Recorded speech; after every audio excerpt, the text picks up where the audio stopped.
El sol de la tarde, filtrándose a través del denso dosel de abetos y arces antiguos, bañaba en un dorado brumoso las calles empedradas de Fern Creek, Oregón. Era poco más de las 2 de la tarde en un tranquilo sábado de mercado, y el pequeño pueblo, con su centro histórico perfectamente conservado, se llenaba de la animada pero pausada energía de artesanos locales, vendedores de quesos artesanales y agricultores que exhibían sus coloridas hortalizas frescas. Los puestos de madera parecían fundirse con el entorno, impregnados por el aroma dulce de mermelada casera y café recién molido. Sin embargo, para Robert Whitmore, ese escenario pintoresco no era sino un telón de fondo opaco para su malestar interno. Caminaba unos pasos detrás de su esposa Ellen, con el ceño fruncido y un aire de hastío que parecía pesarle más que el propio paso del tiempo. Sus hombros caídos y la expresión taciturna parecían señalar que aquella escapada de fin de semana, una decisión de Ellen tras años de súplicas silenciosas y noches de lágrimas, no lograba hacer mella en su tormento. «Todavía no entiendo por qué tuvimos que venir hasta aquí, Ellen», refunfuñó Robert, con una voz baja, más para sí mismo que para molestar a los alegres vendedores del mercado, pero lo suficientemente audible para que su esposa escuchara cada palabra. Ellen se detuvo junto a un puesto de cerámica artesanal, acariciando con delicadeza el borde de un cuenco azul cielo, exhalando un suspiro cargado de paciencia mezclada con esperanza. «Robert, por favor», dijo con voz suave. «Ya hablamos de esto. Son nuestras primeras vacaciones en mucho tiempo. Fern cree que es hermoso. Intenta disfrutarlo, aunque sea un poco». Desde la desaparición de su hija Emily Grace Whitmore, hacía ya 20 años, Robert había estado encerrado en un caparazón de dolor y resignación. Cada día se repetía como un ciclo monótono y gris.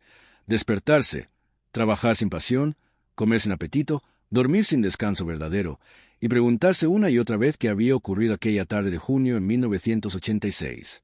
Emily, su brillante y vivaz niña de 12 años, había salido de casa en Lackford, Illinois, con sus patines puestos, emocionada por llegar a la casa de su amiga Samantha para presumir sus nuevos patines rosa y azul que su padre le había comprado para su cumpleaños. Nunca llegó. No fue hasta que la madre de Samantha llamó preguntando si Emily todavía pensaba ir, que Ellen y Robert comprendieron que algo terrible había sucedido. Desde aquel día, la casa se había convertido en un mausoleo de recuerdos y esperanza quebrada, cada habitación un eco de la ausencia. La vida se había detenido para Robert, quien había dejado de vivir y solo sobrevivía.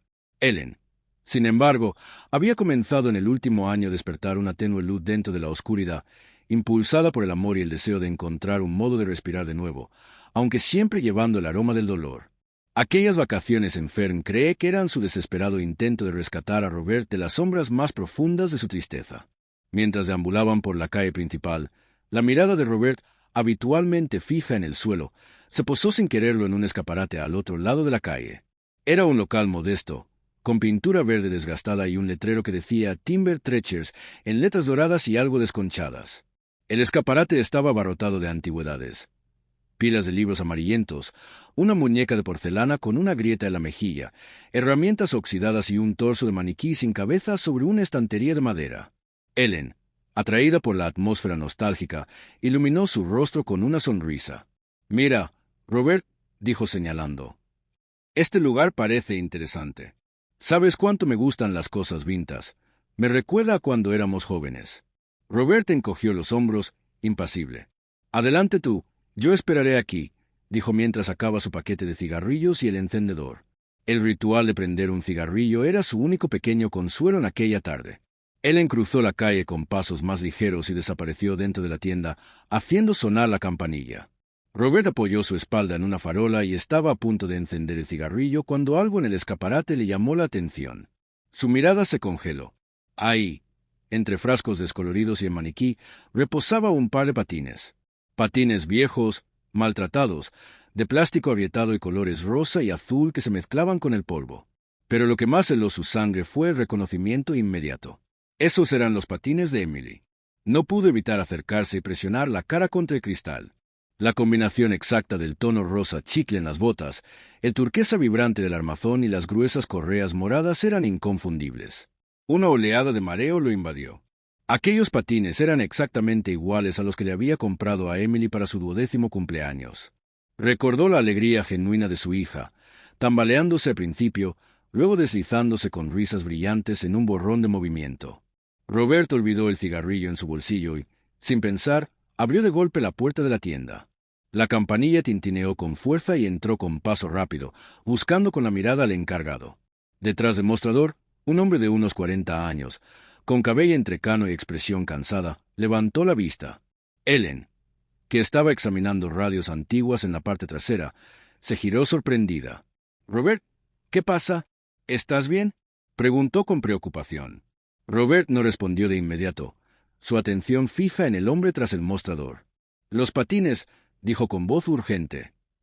«Los del escaparate. Necesito verlos».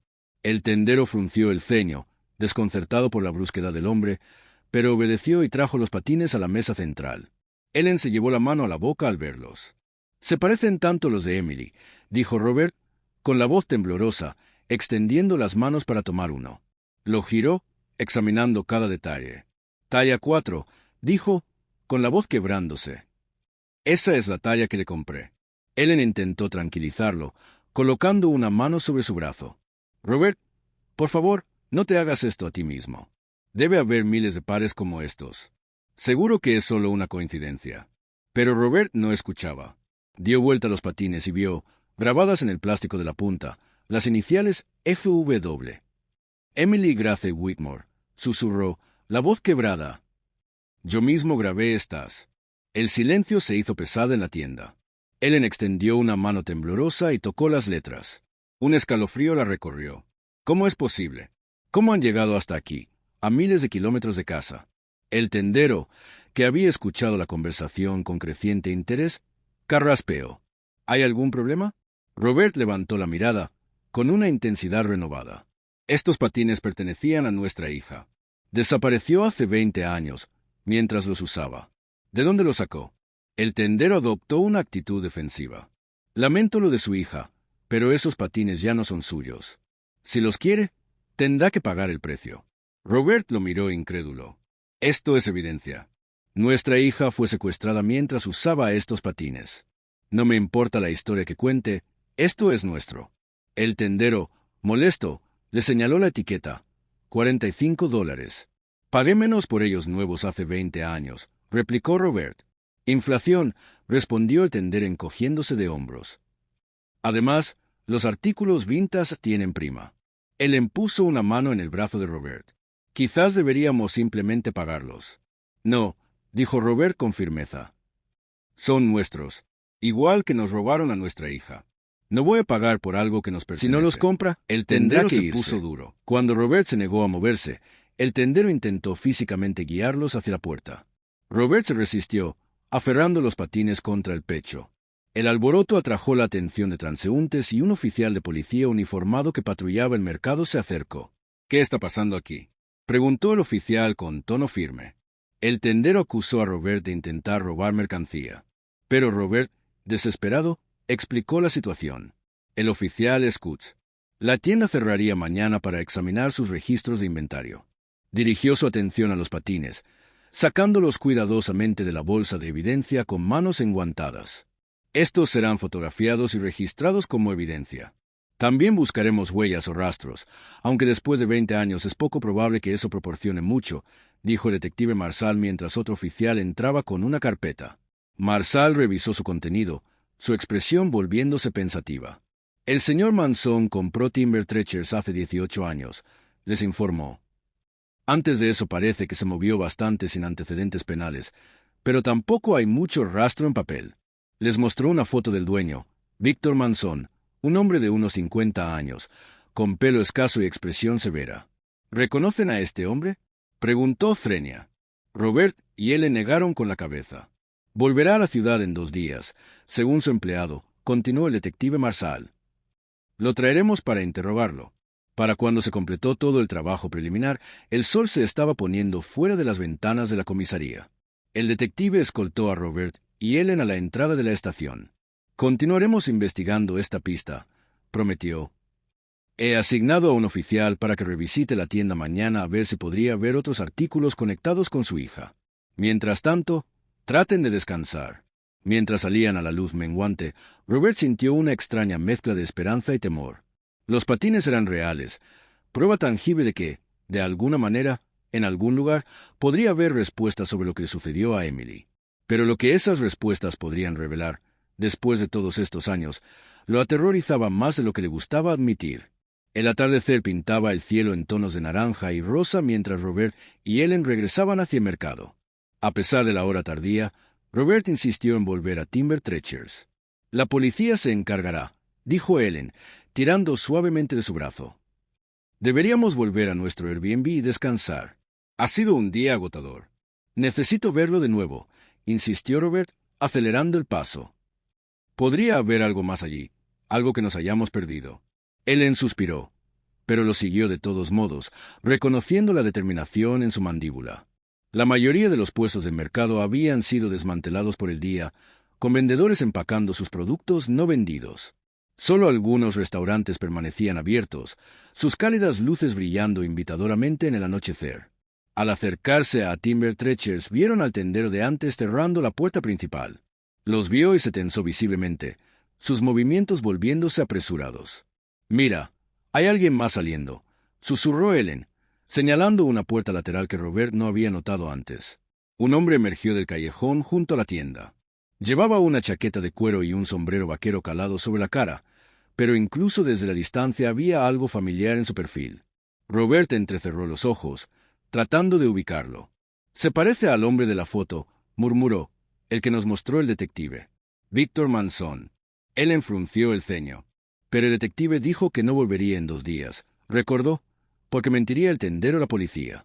Observaron cómo el hombre cruzaba la calle hacia un sedán negro estacionado frente a una juguetería. Otro hombre esperaba junto al auto y, a su lado, había una niña pequeña, quizás de 8 o 9 años, con coletas rubias. El hombre del sombrero vaquero se acercó primero a la niña, agachándose a su nivel y extendiendo la mano para abrazarla, pero la niña visiblemente retrocedió, volviendo la cara. Cuando le revolvió el pelo, ella se estremeció. «Algo no está bien», dijo Robert, con sus instintos protectores encendiéndose. «Esa niña le teme». «No podemos estar seguros de eso, Robert», dijo Ellen con cautela. «Podrían no ser nada. Los niños a menudo se ponen malhumorados, especialmente después de que les dicen que no pueden tener un juguete que querían». Robert asintió, pero no podía quitarse la sensación de que estaban presenciando algo siniestro. La interacción parecía extraña, cargada con una corriente subyacente de tensión que le provocaba escalofríos. Observaron cómo las 3 figuras subían al auto negro y se alejaban.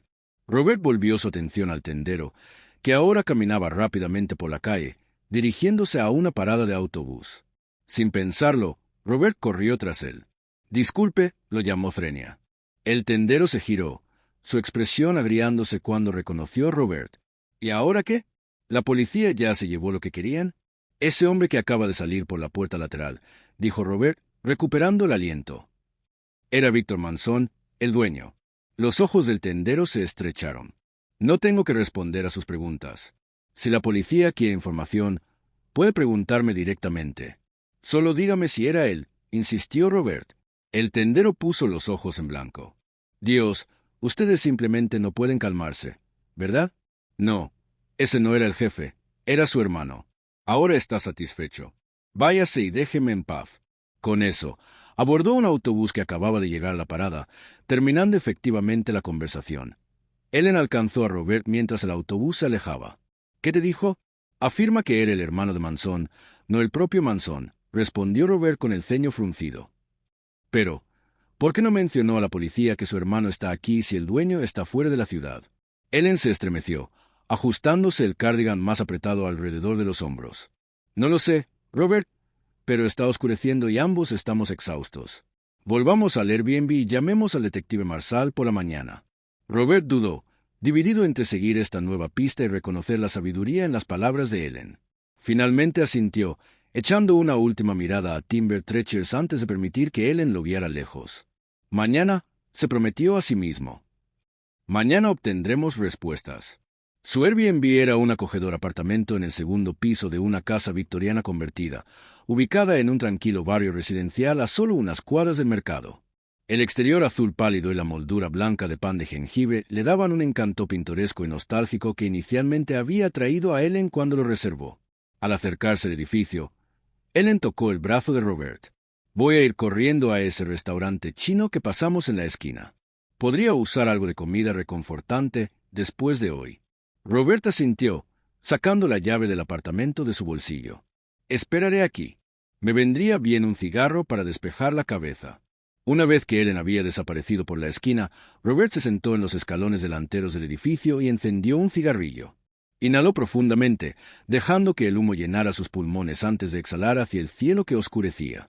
El ritual familiar lo calmó un poco, permitiendo que su mente procesara los extraordinarios eventos del día. Encontrar los patines de Emily después de todos estos años no podía ser una coincidencia. Eran un vínculo, una conexión tangible con su hija que había estado ausente durante 2 décadas. ¿Cómo habían terminado en una tienda de trastos en Oregón, a miles de kilómetros de donde ella había desaparecido? Su mano tembló ligeramente mientras daba otra calada. Si los patines habían llegado hasta aquí, era posible que Emily también. Y, de ser así, estaba todavía viva. El pensamiento a la vez lo exaltaba y aterrorizaba. Durante 20 años había vivido en un estado de duelo suspendido, incapaz de llorar completamente a una hija que podría seguir estando en algún lugar. Los patines habían reavivado una esperanza que no se había permitido sentir en años. Robert sacó su teléfono y comenzó a buscar información sobre Víctor Manzón y Timber Treachers. No había mucho. Un escueto sitio web comercial que mostraba el exterior de la tienda a los horarios, algunas reseñas en línea elogiando su selección ecléctica. Nada sobre Manzón personalmente. Mientras se desplazaba, un movimiento al otro lado de la calle llamó su atención. Una pequeña figura estaba parcialmente oculta detrás de una farola. Robert entrecerró los ojos a través de la creciente oscuridad. Era una niña, tal vez de 10 u 11 años. Robert apagó su cigarrillo y se puso de pie. «Hola», llamó, manteniendo su voz suave. «¿Estás bien?» La niña permaneció inmóvil por un momento, luego dio un paso tentativo hacia adelante. Era delgada, con cabello rubio sucio recogido en una cola de caballo desalineada y vestía ropa que parecía demasiado grande para su pequeño cuerpo. «¿Estás buscando a alguien?», preguntó Robert acercándose con cuidado. La niña lo miró con ojos grandes y serios. «Por favor, señor», dijo con voz pequeña, «¿puede salvar a mi hermana?». Un hombre malo se la llevó.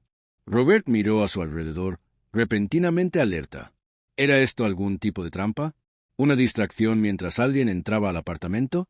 Pero la calle estaba tranquila, sin vehículos sospechosos ni figuras al acecho. «¿Cómo te llamas?», preguntó Frenia, agachándose. «Carla», respondió la niña. «Por favor, necesito ayuda». «Nadie me cree». «¿Quién te envió aquí? ¿Carla?», insistió Robert. «Nadie me envió. Estoy sola. Huí del orfanato para encontrar a mi hermana. La vi hoy, pero tenía demasiado miedo para ayudarla yo sola». Los pensamientos de Robert corrían sin cesar. Una niña huérfana, una hermana desaparecida, resonaba demasiado con su propia situación como para ser coincidencia. «¿Tu hermana? ¿Dónde la viste?», preguntó. «En el mercado», dijo Carla, con el hombre del sombrero.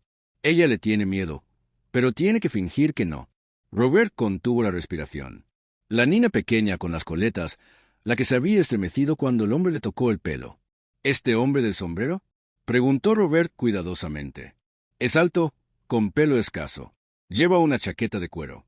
Carla asintió vigorosamente. «Es él. Se llevó a Yasmín del orfanato. Dijo que la había adoptado, pero no es cierto. Es un hombre malo». La mente de Robert corría. Pensó en Emily, en los años que le habían robado, en las respuestas que lo habían eludido durante 2 décadas. Y ahora esta niña estaba ante él, enfrentando la misma potencial tragedia. «¿Sabes dónde llevaron a tu hermana?», preguntó Frenia. Carla sintió. «Los seguí antes. Sé dónde van, pero no puedo sacarla sola». La conciencia de Robert guerreaba con su precaución. Esto podría ser peligroso, posiblemente ilegal. Lo correcto sería llamar a la policía y dejar que ellos se encargaran, pero conocía la frustración de los canales oficiales, procedimientos y protocolos que se movían demasiado lento mientras un niño permanecía en peligro. «Déjame ayudarte», se encontró diciendo. «Déjame conseguir mi auto». Envió un mensaje rápido a Ellen. «Llévame el auto un rato». «¿Surgió algo?». «Usa tu llave». «Empieza la cena sin mí». «Volveré pronto». Mientras subían a su auto de alquiler, Robert sabía que podría estar cometiendo un terrible error, pero también sabía que no podría vivir consigo mismo si se alejaba de la súplica de ayuda de esta niña. No cuando había pasado 20 años deseando que alguien hubiera estado allí para ayudar a su propia hija. El auto de alquiler zumbaba silenciosamente mientras Robert seguía las indicaciones de Carla, tomando giro tras giro a través de los barrios residenciales de Ferncreek. Las casas se fueron distanciando, las farolas haciéndose más escasas. «Es allí», dijo finalmente Carla, señalando un pequeño parque de caravanas escondido detrás de un bosquecillo de árboles. Robert estacionó en la entrada y apagó el motor. En la tenue luz podía distinguir varias autocaravanas y caravanas dispuestas en un semicírculo suelto. En el extremo más alejado se encontraba una furgoneta camper solitaria, sus ventanas brillando con luz amarilla. «Es esa», susurró Carla. Robert dudó, su mano en la manija de la puerta. «Carla, ¿estás absolutamente segura de que tu hermana está ahí? Esto es muy serio». La niña asintió, sus ojos solemnes. «Por favor, tenemos que ayudar a Yasmín». Contra su mejor juicio, Robert salió del auto. «Quédate cerca de mí», le instruyó a Carla. «Y si algo parece mal, nos vamos inmediatamente. ¿Entiendes?» Se acercaron cautelosamente a la furgoneta camper. No había sonido desde dentro ni indicación de cuántas personas podrían estar allí. El corazón de Robert latía fuertemente mientras levantaba la mano y golpeaba firmemente en la puerta. Los segundos se extendieron hasta 1 minuto sin respuesta. Golpeó nuevamente, más fuerte esta vez. Finalmente, la puerta se abrió de golpe. Un hombre estaba en el umbral, iluminado desde atrás por las luces interiores de la caravana. Robert lo reconoció. No era el hombre del sombrero vaquero, sino el otro que había estado esperando junto al auto. Los ojos del hombre se ensancharon al ver a Carla, y luego se estrecharon al cambiar la mirada hacia Robert. «¿Quién demonios eres tú y qué quieres?», gruñó el hombre. «Frenia», dijo Robert con firmeza. «Mi nombre es Robert. Esta niña vino a mí pidiendo ayuda. Dice que su hermana fue traída aquí». El rostro del hombre se oscureció. «Me llamo Mike, y lo has entendido todo mal. Nadie está siendo retenido contra su voluntad aquí», dijo, dirigiendo su mirada furiosa a Carla. «Esta es una alborotadora. Ha estado causando problemas desde que su hermana fue adoptada». «¿Adoptada?», repitió Frenia. Robert observó que Mike asintió. «Así es. Yasmín fue legalmente adoptada del orfanato Santa Catalina por mi jefe. Yo solo soy su asistente», señaló con el pulgar hacia Carla. No pudo aceptarlo y ha estado inventando historias descabelladas desde entonces. «Mentira, mentira», gritó Carla, su pequeño rostro contorsionado de ira. «Se la llevaron ustedes y ese hombre, se llevaron a mi hermana». «¿Qué hombre?», preguntó Robert, aunque ya sospechaba la respuesta. «La niña fue adoptada por mi jefe», explicó Mike con paciencia exagerada. «Su hermano fue conmigo a recogerla porque mi jefe está fuera de la ciudad por negocios. Todo se hizo legalmente». Robert se encontró dividido entre creer la plausible explicación del hombre y la cruda convicción en la voz de Carla. «Mire», dijo, intentando un tono razonable. «Estoy seguro de que podemos resolver esto. Quizás podría hablar con su jefe o incluso ver a Yasmín por un momento. Si las hermanas pudieran hablar brevemente, despedirse adecuadamente, quizás eso ayudaría a todos a seguir adelante». La expresión de Mike se endureció. «Eso no es posible. Yasmín no está aquí. Ya fue llevada a su nuevo hogar en otro auto». Mientras hablaba, Robert escuchó un débil ruido desde dentro de la caravana. Un suave sonido de silencio seguido por lo que podría haber sido el susurro de un niño. Mike rápidamente miró por encima de su hombro, luego de nuevo a Robert. «Mire, le sugiero que lleve a esa niña de vuelta a Santa Catalina antes de que se meta en problemas por poner en peligro a un menor. Quien quiera que sea, no tiene derecho a sacar a una menor de la ciudad sin autorización. Solo estaba tratando de ayudar». «Swing», comenzó Robert. «¿Ayudar?».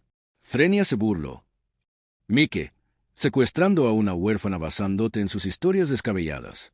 Devuélvala al orfanato, o la próxima vez llamaré a la policía». Con eso, le cerró la puerta en la cara. Robert se quedó allí por un momento, procesando lo que acababa de suceder. La explicación del hombre era lógica, pero algo se sentía extraño en toda la situación.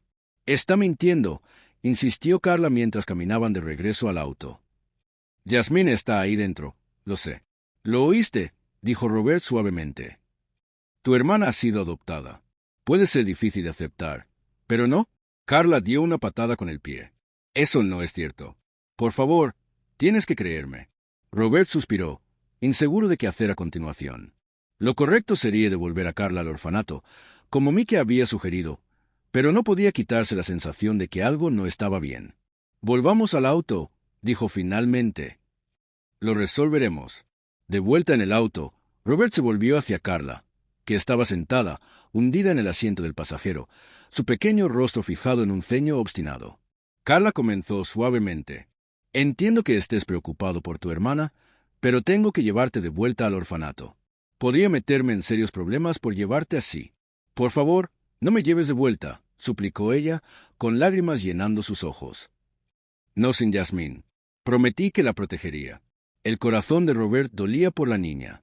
Recordaba haber hecho una promesa similar a Emily años atrás, que siempre la mantendría a salvo. Una promesa que no había podido cumplir. ¿Qué te parece esto?, sugirió Frenia. Cenaremos algo rico, y luego te llevaré de vuelta. No te meteré en problemas, lo prometo. Carla se limpió los ojos con la manga, pero permaneció en silencio. Una imagen de abatimiento. Robert estaba a punto de arrancar el auto cuando notó movimiento desde la caravana. Los faros se encendieron, iluminando los árboles con una luz blanca intensa. «Se están yendo», murmuró, observando cómo la caravana comenzaba a alejarse de su lugar. Mientras pasaba junto a su auto estacionado, Robert vislumbró a alguien a través de la ventana lateral. Una mujer con cabello castaño rojizo cerrando las cortinas de la caravana, una por una. Por una fracción de segundos, sus ojos se encontraron a través del cristal. Emily, el nombre escapó de sus labios como un susurro. No podía ser, y sin embargo había algo en su rostro, la forma, la disposición de sus ojos, que era inquietantemente familiar. Era como siempre había imaginado que Emily se vería como adulta, las mismas facciones que habían sonreído desde innumerables fotos de progresión de edad a lo largo de los años. Sin pensarlo, Robert arrancó el auto y salió a la carretera, manteniendo una distancia cuidadosa detrás de la caravana. «¿Qué estás haciendo?», preguntó Frenia. Carla se sentó más derecha. «Vi a alguien en esa furgoneta», explicó Robert, su voz tensa de emoción. «Una mujer que podría ser mi hija». «¿Tu hija?», preguntó Frenia. Robert asintió, manteniendo sus ojos fijos en las luces traseras adelante. «Mi hija Emily desapareció hace 20 años cuando tenía 12 años. Al igual que tu hermana, se desvaneció mientras yo pensaba que estaba segura». Mientras conducían, el teléfono de Robert comenzó a sonar. El nombre de Ellen parpadeaba en la pantalla. Presionó el botón del altavoz. «Robert, ¿dónde estás, Swin?» La voz de Ellen llenó el auto, tensa de preocupación. «He estado esperando en el apartamento». «Ellen, no vas a creer esto», dijo Robert, sus palabras saliendo a borbotones. «Creo que vi a Emily. Estoy siguiendo una caravana ahora mismo». «¿Qué, Robert? ¿Dónde? Al menos dime dónde estás». La voz de Ellen se cortó justo cuando Robert perdió la señal en su teléfono. La carretera los llevaba más profundo en el territorio rural, lejos de Fernic. Durante casi una hora, siguieron a la caravana a lo largo de sinuosas carreteras secundarias, manteniendo suficiente distancia para no ser detectados. Carla había guardado silencio, señalando ocasionales desvíos para ayudar a mantener el rastro. Finalmente, la furgoneta giró hacia un camino de grava que conducía a una gran casa apartada de la carretera. No era una mansión, pero sí una construcción sustancial. Una casa de campo de 2 pisos, con un porche envolvente y un garaje separado. Robert apagó las luces y se detuvo al lado de la carretera, a unos 100 metros de la entrada. Desde su posición, parcialmente oculta entre los árboles, podía observar la casa sin ser visto. «¿Qué estamos haciendo ahora, Frenia?», susurró Carla, con miedo en los ojos. «¿Por qué estamos aquí?». Robert la miró, consciente de lo aterradora que debía ser esta situación para una niña. «Lo siento, Carla. Debería haberte llevado de vuelta al orfanato. Pero no eres la única que perdió a alguien que ama. Mi hija Emily desapareció hace 20 años, y creo que acabo de verla en esa caravana». Los ojos de Carla se abrieron con asombro. «¿Crees que los hombres malos también se la llevaron?». «No lo sé», respondió Robert con la voz temblorosa. «Pero tengo la intención de averiguarlo». Frente a la casa, la caravana se estacionó. Mike fue el primero en salir, seguido por una mujer que llevaba de la mano a una niña, la misma niña de la juguetería. «Jasmine, ¿es ella?», susurró Carla con emoción. «Es mi hermana». La mujer que caminaba con ella avanzó hacia la luz del porche. Robert contuvo la respiración. Era alta, esbelta, con el mismo cabello castaño rojizo que Emily había heredado de Ellen. Se movía con una gracia que le rompía el corazón. Y entonces apareció otro hombre, el del sombrero vaquero. Pero ahora sin sombrero. Bajo la luz del porche, Su rostro quedó claramente visible. Robert lo reconoció de inmediato. «¿Es Víctor Manson?», murmuró con incredulidad. Mike dijo que estaba fuera de la ciudad. Mintió. La revelación lo golpeó con fuerza. Si Manson había mentido sobre eso, ¿qué más ocultaba? ¿Y si la mujer era realmente Emily? ¿Qué horrores había soportado? Robert alcanzó su teléfono para llamar al detective Marsal, pero no había señal. Estaba solo, sin plan, sin apoyo. Un golpe en la ventanilla del conductor lo hizo sobresaltarse. Era Mike, con una expresión asesina. «Quédate en el auto», le dijo a Carla con voz urgente. «Cierra las puertas». Bajó la ventanilla apenas para hablar. «¿Me seguiste hasta aquí? ¿Eres algún tipo de acosador?», escupió Mike, agresivo. «La niña quería ver a su hermana una última vez», improvisó Robert. «Pensé que si hablábamos razonablemente». «Estás invadiendo propiedad privada. Has cruzado una línea», interrumpió Mike. «¿Vienen conmigo ahora o lo manejamos de otra manera?». Golpeó algo bajo su chaqueta. Una pistola. Robert sintió el escalofrío, pero se obligó a mantenerse tranquilo. «De acuerdo», dijo lentamente, abriendo la puerta. «Iremos a hablar. No hay necesidad de violencia». Mike los escoltó hacia la casa. Robert estudiaba el entorno, número de autos, posibles salidas, detalles clave. «Estás cometiendo un error», advirtió Mike. «Al jefe no le va a gustar esta intrusión». «Solo quiero entender qué está pasando aquí», respondió Robert, protegiendo a Carla con un brazo. Antes de que llegaran al porche, la puerta se abrió. Víctor Manson apareció, con el rostro lleno de furia. «El hombre estaba vigilando la casa», «¿Quiénes son estas personas?», dijo Mike. «Trajo la mocosa, la hermana». Los ojos de Manson se estrecharon al mirar a Robert. «¿Y tú quién eres?». «Mi nombre es Robert Whitmore. Creo que tienes algo o alguien que me pertenece». Antes de que Manson pudiera responder, la mujer apareció en la puerta. Al ver a Robert, se congeló. Sus ojos se agrandaron por el impacto. Robert también quedó inmóvil. Entonces, las sirenas comenzaron a sonar en la distancia. «Maldición», masculló Mike. «Tenemos compañía». «¿Cómo nos encontraron?», gruñó Manson.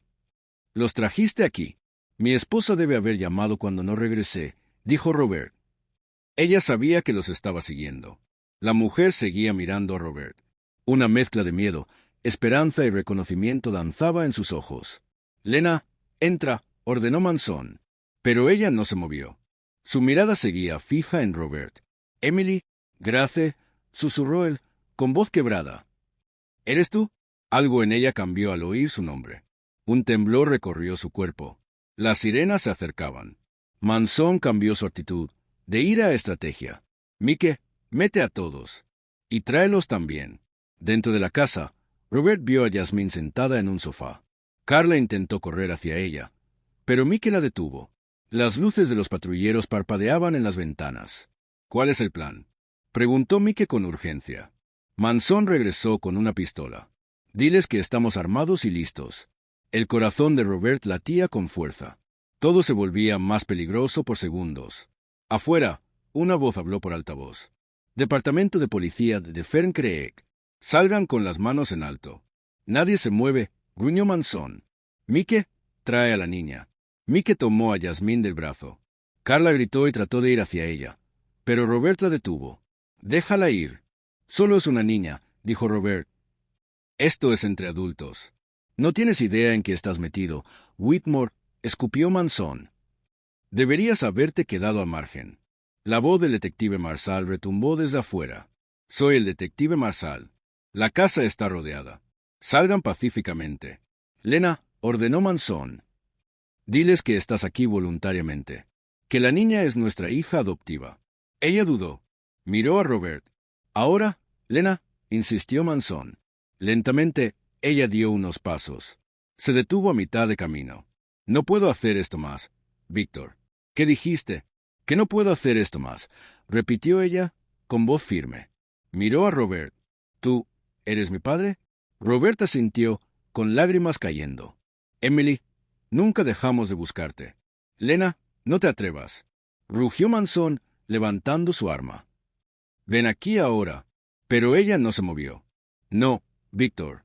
Se acabó. Manson apuntó a Robert. «Tú hiciste esto». Emily se lanzó sobre él. Un disparo. Luego otro. Todo fue confuso. Robert pensó que había perdido a su hija de nuevo. Pero cuando el polvo se disipó, Manson yacía en el suelo, sangrando. Emily, herida en el brazo, sostenía una pistola más pequeña, temblando. Sin dudarlo, Robert pateó las armas fuera de alcance. La policía irrumpió. ¡Policía! Todos al suelo. Robert cayó de rodillas, protegiendo a Carla. Mike fue reducido y esposado. Personal médico entró rápidamente. Manson seguía vivo, aunque gravemente herido. Y mientras todo se desmoronaba a su alrededor, Robert miró a su hija, y ella le devolvió la mirada. Después de tantos años, por fin se habían encontrado. Momentos después, otro equipo llegó para atender a las dos niñas, asegurándolas y evaluándolas con cuidado. Mientras los paramédicos vendaban el brazo de Emily, Robert observaba desde unos pocos pies de distancia, apenas atreviéndose a creer que, después de 20 años, estaba en la misma habitación que su hija. El pasillo del hospital zumbaba con actividad mientras el personal médico se movía eficientemente entre habitaciones. Robert estaba sentado en una incómoda silla de plástico fuera de la sala de tratamiento, donde los médicos atendían la herida de bala de Emily. Apenas podía procesar lo que ocurría. 20 años de esperanza contra esperanza, y ahora su hija estaba viva, al otro lado de esa puerta. El detective Marshall se acercó con expresión grave pero amable. Señor Whitmore, los médicos dicen que la lesión de su hija es relativamente menor. La bala rozó su brazo superior. Necesitará puntos, pero no cirugía. Roberta sintió. El alivio lo inundó como una ola. ¿Y Manson? En cirugía. La bala le dio en el pecho, pero no tocó el corazón. Están trabajando para estabilizarlo. ¿Y las niñas? Carla y Jasmine están con servicios de protección infantil en el ala pediátrica. Físicamente ilesas, pero comprensiblemente conmocionadas. Robert se frotó la cara. El peso del día comenzaba a caerle encima. Ellen había llegado al hospital una hora antes, frenética de preocupación, tras llamar a la policía cuando Robert no regresó ni contestó el teléfono. Usando el rastreo del GPS del auto alquilado, habían logrado ubicarla en la propiedad de Manson. Ahora, Ellen estaba en la cafetería buscando un café para ambos. La puerta de la sala de tratamiento se abrió y un médico emergió. Señor Whitmore, puede ver a su hija ahora. Hemos terminado los puntos. Está despierta y descansando. El corazón de Robert latía con fuerza mientras entraba. Emily yacía en la cama, su brazo vendado, el rostro pálido pero tranquilo. Levantó la mirada al sentir su presencia. Emily, susurró Robert, deteniéndose al pie de la cama, temeroso de acercarse demasiado rápido. «¿Papá?», dijo ella, su voz quebrándose. 2 sílabas que le partieron el alma. Robert se sentó a su lado y tomó su mano con suavidad. «Nunca dejé de buscarte», dijo, sus ojos llenos de lágrimas. «Ni un solo día. Pensé que estabas muerto. Víctor me dijo que ustedes murieron en un accidente, que nadie me buscaba». La puerta volvió a abrirse y Ellen entró. Se detuvo en seco al ver a Emily. Las tazas de café cayeron de sus manos, olvidadas. «Mamá», susurró Emily, su voz pequeña, casi infantil. Ellen corrió hacia ella, la abrazó con delicadeza, sin importar el brazo herido. Los tres se fundieron en un abrazo tembloroso, de lágrimas, de años perdidos, de palabras que no alcanzaban. Más tarde, el detective Marshall regresó con su libreta. «Siento interrumpir», dijo con tono respetuoso. «Señorita Whitmore, ¿o prefiere otro nombre?». Emily se incorporó con fuerza nueva en su voz. «Mi nombre es Emily Grace Whitmore. Él me llamaba Lena, pero ese nunca fue mi nombre». Durante la hora siguiente, Emily relató su historia. Víctor Manson la había secuestrado cuando tenía 8 años, usando una excusa y luego un químico en un pañuelo. La llevó por varios estados, escondiéndola, usando compartimientos secretos. Desde los 18, comenzó a llamarla su esposa. La mantenía aislada, bajo control constante. Hace unos meses escuché a Víctor hablando con Mike. Dijo que yo estaba envejeciendo, que quería una nueva chica, que necesitaba un capullo fresco. Así encontró a Jasmine en el orfanato. No sé cómo la adoptó, pero no fue legal. No puede haberlo sido. El detective Marshall asentía con el rostro tenso. «Vamos a investigar todo eso, Emily. Ya hemos arrestado a Mike y a otros 3 hombres. Víctor sobrevivió, pero está en estado crítico. Habrá muchos cargos. Y esta vez no va a escapar». En ese momento, una trabajadora social entró con Carla y Jasmine. Las niñas preguntaban por ustedes desde que llegaron, dijo con voz suave. Carla corrió hacia la cama. ¿Estás bien? ¿Te dolió mucho? Estaré bien, respondió Emily con una sonrisa. Luego miró a Jazmín, que asomaba detrás de su hermana. ¿Cómo están ustedes? ¿Volveremos al orfanato? Preguntó Jazmín con voz apenas Quiero hablar audible. con ustedes sobre eso. Robert se adelantó. No podemos adoptarlas ahora. Vivimos fuera del estado, pero me gustaría ayudarlas. Financiar su educación, asegurar que estén en un buen lugar. No quiero que pasen por más miedo ni incertidumbre. Emily extendió su mano buena hacia Carla. Tú me salvaste. Si no hubiera sido tan valiente, quizá nunca habría encontrado mi familia. Tú también salvaste a mi hermana, respondió Carla, sonriendo con orgullo. La trabajadora social asintió, emocionada. Vamos a buscar la mejor opción para ellas.